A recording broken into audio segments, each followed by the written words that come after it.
I cut the check, I cut the check, I cut the check. Tell my niggas we up next, so we up next. She shot a text, she shot a text, she shot a text. Kill the I might put the different day, put a nigga on that same shit. I've been ballin' with my niggas, Kevin Cambridge. Oh, you drippy, but you better tuck your chain quick.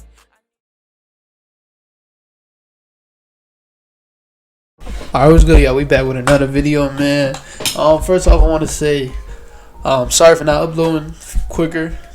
A lot of stuff happened in the NBA this week. I probably won't get to all of it, but I got the vaccine on Wednesday, and yesterday I didn't feel good at all. It would have been a video with no energy, so I was like, yeah, I'm not even gonna bring it. So I'm feeling a little bit better today, so I'm gonna bring out a video. And we just got some, I guess, big news this morning that kind of confused everybody. It confused me, so let's get straight into it.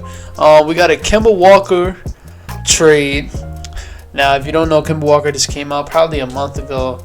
The report said he was really offended by them wanting to trade him during a regular season around trade time. And yeah, I guess you can get offended, but like we can already see that Boston, it was just a shit show in Boston. I don't know what was happening in Boston, and he needed to be traded, and he got traded for Al Horford. So they're bringing back Al Horford, which is really, it's weird to bring him back like literally 2 years later, but he's a player that they definitely needed, and they still need to add more. But it was a good trade for both teams. Like, yeah, you had to give up Moses Brown, a really good player. That's the Thunder traded Moses Brown also to the Celtics, and he's a really good young player. But they got Kemba Walker, and they got a first round pick, the 16th overall pick that the Celtics had. That's going to the Thunder now. So they keep getting more and more picks, and like I told a lot of people on Twitter, don't expect Kemba Walker to even play in a Thunder's jersey. I believe he's getting traded again this season, this offseason, for more picks. Because even though Kemba Walker had an on and off season, probably the last 2 years he had an on and off season, but we know Kemba Walker is still a really good player, so he's definitely going to get a pick in return if they decide to trade him again, which they should, because he still has a little bit of value. Sorry for my voice. I don't know what's wrong with my voice today. It sounds a little bit like it's cracked. I don't know. Like that vaccine, the second shot is it has you hurting. I couldn't go to sleep. I only got 4 hours of sleep last night. My arm was killing me. But yeah, like I said, man, it was a pretty good trade for both teams. For the Celtics, they get their guy back that they should have never let go. The Celtics, they just y'all know how I feel about the Celtics. This is just weird for them. And then I even said it when it happened. The Kemba signing was it was name hunting. I didn't really like it. I felt like you just got rid of Kyrie and then you sign a player that's not saying Kemba is just like Kyrie. I mean, not saying Kemba is just as good as Kyrie, but they're just they're score first guys, and you're signing him when you already got 2 score first guys on your team, and Jason Tatum and Jaylen Brown, and then you even had Gordon Hayward, who was trying to get back into his groove, and you signed Kemba. I felt like it was name hunting, and you can see it obviously didn't work out. I think they made the Eastern Conference Finals last year, but it was in a bubble, so like, you know how people feel about the bubble. And then this year they lose in the first round. So it was I wouldn't say it was a terrible signing, but it's just a signing that really didn't put no fear into nobody's heart. Like when you seen Kemba going to the Celtics, when I seen it, I was like, that's cool, that's fun, but like I never expected them to be a contender. Now, I was a person that was saying they should have traded Kemba in the trade deadline, before the Bulls got Vucevic. They should have traded Kemba for Vucevic, and then they should have had Marcus Smart run the point guard, because Marcus Smart is capable of running the point guard. I want to keep saying that. I'm going to keep saying it, because Marcus Smart has always been a point guard his whole life. Now, when you get Kemba, basically this whole team is just all score first guys. Now Marcus Smart has started becoming a score first guy. But the thing that I love that woke up my eyes last year, I realized in the bubble that Marcus Smart he still has point guard DNA. Like, he was their point guard when Kemba Walker was out for those. It was a few games he was out in the playoffs of last year. I think he had a concussion or something, and Marcus Smart was really hooping as a point guard. And I just always felt ever since then like Marcus Smart is still capable of running a point guard. So I hope they let him run the point guard this season. Even if not, like, at least go try to find a real point guard, not a score for his point guard, because they need to have a real point guard that's gonna be able to float the ball, pass the ball, and like create plays for the team. Because when you look at this Celtics team, it's ISO heavy all day, and it's not their fault. Their top two guys are really, really good scorers, so it's not their fault. But yeah, that was a weird trade. I guess for the Celtics, for the Thunder, like I said, Kemba probably not going to play a game in that jersey ever in his life. And if he does, he's going to play probably the first half of the season, get his value up, and then I expect him, just like I expected Victor and Depot this all season. In the regular season, he's going to get his value up so he can get traded to a team that can really want him, a contender. Hopefully my Lakers look at him. I really like Kemba on the Lakers, but he is making $30 million. If we trade for Kemba Walker, we're going to have to give up so much. That $30 million is crazy. But yeah, that popped up today. But like, to talk about the stuff that happened this week, Chris Paul got COVID, so we don't know how long he's out. A lot of people were saying, wow, that's pretty rigged, because when LeBron had COVID, when LeBron was seen at a party the day before a game with no mask, and then the next day he was able to play. But now Chris Paul has COVID, and now Chris Paul tested positive for COVID. Now he's out indefinitely. A lot of people are like, oh, that's rigged. It's like, no. Chris Paul actually tested positive for COVID. LeBron didn't test positive. And I believe I heard that they had to go to that party, you had to test negative. So, yeah. Stop with that narrative. But yeah, we see some crazy stuff go down this week. We've seen that game 5 in the Bucks in that series. KD just proved to y'all, the people that haven't been realizing, that KD is the best basketball player in the world. He had 48, 17, and 5 or 6. No, he had 48, 17, and 10. He had a triple-double. He had a 30 to 12 and 6 yesterday. But he had 48, 17, and 10 against the Bucks at home court. In a must-win game to me. A game 5 tied 2-2 is one of the most must-win games in the series. You got to win that game. And they came out and win, especially with no stars. Yes, James Harden was there, but it really wasn't James Harden. Even though James Harden on one leg is better than the rest of the guards that they had, he had 5 points. When the last time you ever seen James Harden have under 20 points? So he still made the good reads and stuff. He was still the point guard, but he just looked so slow, and it looked hard for him to run. He looked better yesterday, but they lost yesterday. But KD came out there and proved that he's the best in the world. To kind of get into the stuff that everybody's talking about, Giannis has been hooping. I don't want to be one of the haters like Kendrick Perkins and everybody else. I don't want to be the haters calling him running dunk man or anything else. Giannis has been hooping. On the offensive side, he has been hooping. Even on the defensive side, he has been the help defender, one of the best help defenders we have in this league. He always been. He's been really good. But PJ Tucker, last 2 games, foul trouble. Then they go to Chris Middleton to stick KD. He'll come out. Then they go to Drew Holiday to stick KD.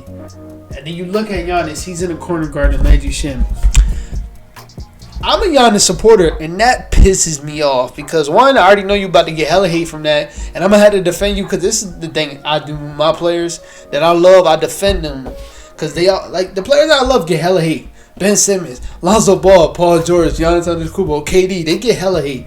But I'm gonna go defend you on Twitter, and I did that day. It was hard though. It was hard because I'm Giannis, you are the defensive player of the year. I've seen Giannis with hunger in his eyes. Giannis wants to be the best player in the world. He wants to, and that's a really good thing to want. But you can't just want to be the best player in the world on the offensive side, Giannis. You gotta go guard KD. You are the defensive player of the year. Yes, you didn't get that. Like I said, I feel like he got that because that whole team was just amazing on defense, and that was just a team award, even though that's not really a team award. Like I said, Marcus Gasol said the same thing when he won. This whole team was just dominant on defense. But if you're the defensive player of the year, go guard KD. He was killing them. Mike Budenholzer, he's another thing we got to talk about. The Bucks offense, I don't even know how they earn this series. Their offense is terrible. It's heavy Giannis isos. It's heavy Giannis in the post. Chris Middleton will get a couple threes off screens and stuff. But everything they do is heavy isos. I seen Drew Holiday shoot 2 step-back threes yesterday. Drew Holiday had a good game yesterday, but why the hell is Drew Holiday shooting 2 step-back threes? The offense is terrible. So even if they win this whole thing, if they win the whole thing, they're firing Coach Bud. I'm gonna be honest with you, they're gonna fire him, bro. these coaches have been getting fired lately. Rick Carlisle, like I said, Brad Stevens, he's not a coach anymore. Who else just got fired this week? Stan Van Gundy, which I can't wait to talk about. Stan Van Gundy, he got let go. Like, all these coaches got let go. They said Rick Carlisle, Jason Kidd, they're looking at the Bucks head coaching job, and the Bucks are still in the playoffs in the tie series. I'm like, what the hell? Like, they ain't even lose yet. That's how you know they don't want Mike Budenholzer no more, because he's, like I said, he's holding them back. They have the perfect team to win the finals this season, but if they don't, it's going to be because of Mike Budenholzer. That's how I feel. You have a team on the other side of the ball that doesn't have nobody over 7 foot that plays instead of KD, but KD's like little as hell. You have Brook Lopez, one of the best post scorers we've seen in this decade. Well, in the last decade, which is literally 1 year ago. And I've seen games even this season where Brook Lopez takes over just scoring in the paint, going back to what he usually did when he was on the Nets. And they don't give it to him in the post at all. It's nobody on the other side that can guard him. It's nobody, so the offense is terrible, so he needs to go. But like I said, we're going into a game 7. I predict the Nets going to win this, but I want Giannis to win it, bro. And I'm a KD, bro. KD my fucking favorite player, second favorite player of all time. But I feel like, KD, your shit's already solidified. People already know how good you are. You going to get hate for anything that you do because you went to the Warriors like everybody says. So it doesn't matter if KD loses this game. But if Giannis loses this game, they're gonna fuck him up on social media. They're gonna fuck Giannis up on social media. And I feel like I just want to avoid that. I want to avoid that. But yeah, it's gonna be a really good game 7, hopefully. I feel like Pat Connaughton needs to stop getting minutes. Bro, I don't like shitting on players. I don't like disrespecting players. But Pat Connaughton, God, you are one. You are a funny guy. I feel like Bobby Portis needs to get some more minutes too, just for the energy. You see when they won those 2 games in the beginning of the series, that's when Bobby Portis was playing. So I feel like they need to go back to him. But yeah, it's gonna be a really good game 7. Let's talk about the 76ers, man. Might as well. They came back. They won game 4. No, they won game 4, and then they were up by at least 25 in game 5. In game 5, and blew it to Lou Williams. Lou Williams had like 13 points in the 4th quarter. They were up by 15 or 20 with 5 minutes left in the game, and they lost. And it's like, bro, like 76ers, what are y'all doing? Now I'm not gonna be here. Like I said, I defend my boys, but I'm not gonna be that biased fan. Ben Simmons, you gotta make your fucking free throws, bro. You gotta make your free throws, bro. They are free throws. Giannis and Ben Simmons, y'all have to make y'all free throws. It's no way Rudy Gobert should be shooting better from the free throw line than both of them. It's no, bro. Rudy's jump shot from his shot from the free throw line even looks better than them. Like, it's no way that should be real, bro. It's no way, bro. They gotta shoot, bro. The announcer said Ben Simmons is shooting 30% from the free throw line, and I had to go look it up because I thought he was just saying that to make a joke. No, he's shooting 30% from the free throw line, bro. That pissed me off so bad. That pissed me off so bad, bro. But yeah, you gotta be able to shoot your free throws. Tobias Harris, where are you at? I want to point it out. Where's Tobias Harris at? We're getting Steph Curry. Steph Curry's hooping. Steph Curry is a hooper. He's a hooper, bro. Steph Curry is a dog. Bro, shout out to Steph Curry. Y'all know his journey, man. Going from the D League. Then he was even there when they turned into the G League. He started with Steph on the Warriors. Went to the D League. Went to the G League. Then I think he went to the Mavs first. Then the Trailblazers, and back to the Mavs. Now he's hooping, bro. Seth is a hooper, and he had 30-something points last game, and they lost. I turned the game off. They was up by 20 and like 10 minutes left in the game. I was like, yeah, this game's over. I turned the game off. I look at my phone. It's like, I think D Mills from the Through the Wire podcast. He said the Hawks just won't go down, and I looked at it, bro. They was down by 6. I'm like, yo, what the fuck, bro? And they fumbled, bro. Joel Embiid missed 2 of the clutchest free throws of his life. He missed them. So now they're down 3-2, and they're going into the Isn't it the State Farm Arena? I don't know what arena it is. They're going in there, and even though I really think the 76ers is gonna win. That arena is not an easy arena to win, bro. When they start shooting and they start hitting them shots, and them fans, because, bro, that arena is loud as hell. Them fans, bro, they gonna hype that Hawks team up, and they fuck around win tonight. I ain't gonna lie. I ain't gonna pick them, but they fuck around win. They might win the series. I ain't gonna lie. The Hawks, I said this on Twitter. I don't want to be that overreaction. I don't want to have an overreaction and be like the Hawks are one piece away, because I feel like, let's say they go to the playoffs next year and they lose in the first round. They be like, oh, is Trae Young able to be the number one option on your team? They're gonna say that automatically. But I really feel like this team is just one person away. I don't know why. I just feel like they're one power forward away, or one small forward away, to like really be in on some shit, because it's just so perfectly built. Shout out to Nate McMillan for turning this team into a really good defensive team, but this is a perfect built team. It sucks. Hold on, it sucks that Bogdanovic. It sucks that he like 28, 27. Because he old as hell compared to the rest of the team. He old as hell. He older than Clint Capella. He's old as hell. But, like, this team is just so perfectly built. You have your star in Trae that literally does everything on the offensive side. You have the defenders to shadow him on the defensive side, and DeAndre Hunter, Clint Capella, even though Cam Reddish didn't play. Cam Reddish, Bogdan's not a bad defender. Like, you have all that. You have the shooters.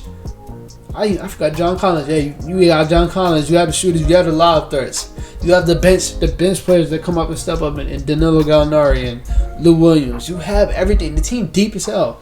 You have a 50-50-90 guy a 50-50-100 guy in Tony Snell who doesn't miss anything. You have Solomon Hill, that gritty defender on your team that can also shoot the ball.